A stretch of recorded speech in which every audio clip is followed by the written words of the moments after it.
Emma ya busuefo. Oba ma nkwa. Saa oba na asusu ma owu. Wadama. De odi ukwe ye owu.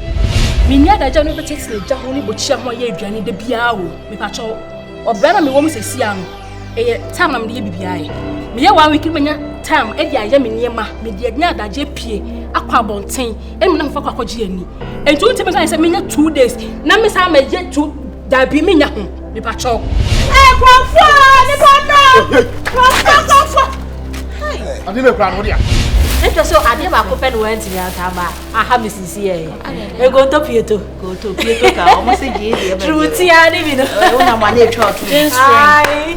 So usika na sana wonti bi hwem bi ma me so da roma. Ma me fa me bag na me nkọ. So wonye adwuma na wonya sika ni bi mu anu wasa atwefo no afre me. Se me hu anjaw na wuja me. In the 15 seconds be come. Hey. Enkasa come on. Mo se mbema ni bidi. Hey. Asa wa kasa anyo hu ni. Wonye hu ni. Bema na Ah, bema o kan fo no yenko bema. Ago so baba bi. Ready grade 1 o. Have you seen?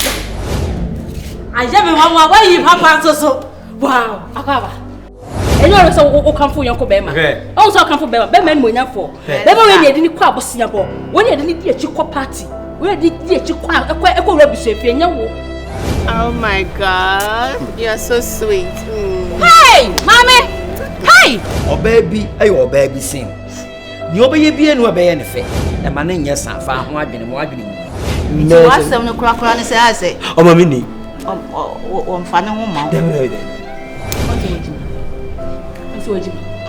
You Christine Bema. Asem we kan wabontin.